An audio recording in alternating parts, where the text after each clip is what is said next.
Kalau kita urutkan dari Al-Fatihah sampai An-Nas, secara tematik ditemukanlah bimbingan kehidupan kita. Dari mulai belum dilahirkan sampai kembali kepada Allah, lengkap ada di sini. Saya akan bacakan cepat.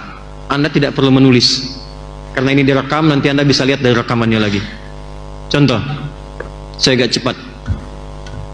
Dalam kandungan, bagaimana prosesnya supaya terjaga dengan baik? Turun Quran surah ke-22 Al-Hajj ayat yang kelima.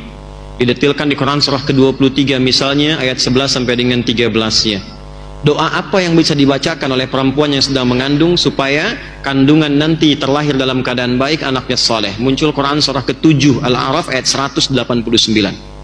Ketika sudah terlahir, apa yang pertama diberikan oleh ibu yang baru melahirkannya, dan apa yang dilakukan oleh ayah yang baru jadi ayah pada saat itu?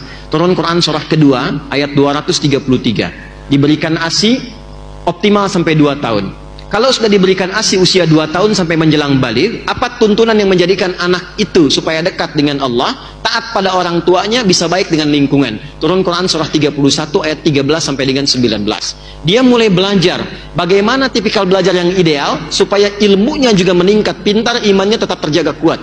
Turun Quran surah ke-58 ayat yang ke-11. Dia telah mulai menyebar, makin tinggi tingkat belajarnya. Bagaimana cara belajarnya supaya cepat paham, mengerti, dan bisa berbakti untuk negerinya? Turun Quran surah 9 ayat 122. Muncul kedewasaannya, kenal dengan pasangan jenisnya, mulai tertarik. Apa yang dilakukan? Turun Quran surah keempat ayat keempat. Langsung lamar, berikan bagiannya. Langsung nikah. Bagaimana cara menikahnya? Quran surah 30 ayat ke-21.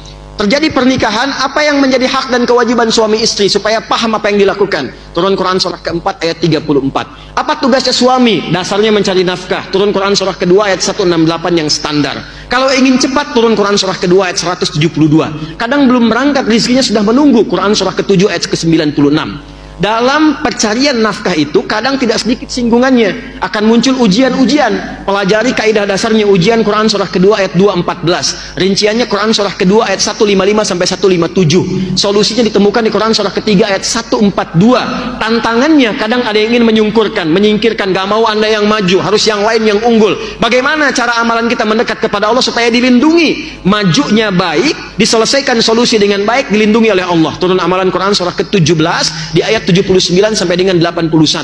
Kemudian istri yang di rumah, apakah mudah begitu saja menunggu? Tidak. Dia merawat anak kadang-kadang nggak mudah, kadang berkata turun tuntunan Quran surah ke-17 ayat 23 sampai dengan 27. Dua-duanya kompak mendidik sampai merasakan kenikmatan. Usia berkembang, usia 40 tahun maju. Kata Allah, jangan lupakan kedua orang tuamu. Berbakti dulu pada ayah ibumu.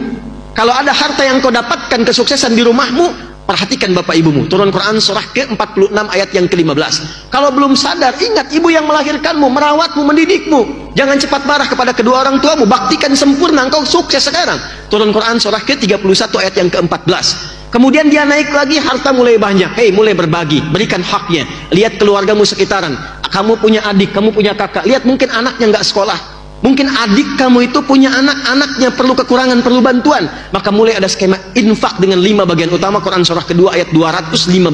Kalau lebih lagi ada zakat, diambil Quran surah ke-9 ayat 103, disalurkan ke 8 golongan. Quran surah ke-9 ayat yang ke-60. Anda naik lagi, semakin tinggi, semakin tinggi. Maaf, jangan dikira akan selamanya hidup di dunia.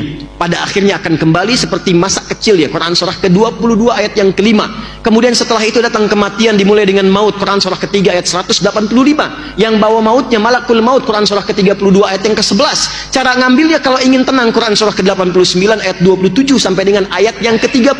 Ketika meninggal itu masuk ke alam kubur, bagaimana suasana di kubur supaya kita bisa siap-siap? Quran surah ketiga ayat 169 sampai dengan 172. Ada lagi detailnya di Quran surah kedua ayat 153 sampai dengan 154. Lalu bagaimana menunggu di situ sampai kembali kepada Allah? Maka akan terjadi kiamat. Turun satu surah Quran ke-75 dengan namanya Al-Qiyamah. Maka di situ akan ada hisab. Saat dihisab itu ada penentuan, ada surga, ada neraka. Yang ingin ke surga dijelaskan dengan sempurna. Nih, yang pengen surga Firdaus, Quran surah ke-23 di ayat 1 sampai dengan 9. Yang pengen di taman surga, Quran surah ke-51 amalannya ayat 15 sampai dengan ayat ke-23. Yang pengen surga standar, nggak apa-apa, yang penting masuk surga deh, enak juga di situ. Quran surah kedua ayat ke-25. Jangan macam-macam. Selain surga hanya ada neraka. Jangan sampai engkau nestapa. Bagaimana ancamannya supaya kita bisa hindari? Neraka yang paling ringan dicelupkan sedikit, seharinya 1000 tahun, 1 detiknya 48 hari, langsung hangus, hancur semuanya. Turun Quran surah keempat ayat ke-56. Kalau dia orang-orang yang terakumulasi keburukannya, ingkar kepada Allah, munafik sifatnya, maka ditempatkan yang paling dasar di neraka jahanam. Turun Quran surah keempat ayat 140. Tapi kalau masih hidup dia ingin berubah, diturunkan risalah taubat Quran surah keempat ayat 143. Dicintai oleh Allah Quran surah kedua ayat 222. Sampai dia pulang dalam keadaan husnul khatimah. Mana yang nggak ada? Ada semua. Kita itu makhluk teratur. Tentang jin diajarkan, turun surat jin, ya kan? Tentang malaikat disampaikan, hidupnya teratur, ada semua. Nah dulu cara orang berinteraksi dengan Al-Quran, kata Abu Abdurrahman As-Sulami, tadi disampaikan hadisnya, mereka belajar Quran dengan Nabi itu dengan serius, pendekatannya yakin sebagai kurikulum hidup, bukan sekedar bacaan. Kalau cuma bacaan nanti sifatnya begini, simpan di rak-rak itu, dibaca nggak tuh? Dilihat, dilewatin, yang penting baca. Tapi kalau Anda menempatkan Quran sebagai pedoman kehidupan, itu pusat kebahagiaan kita tuh.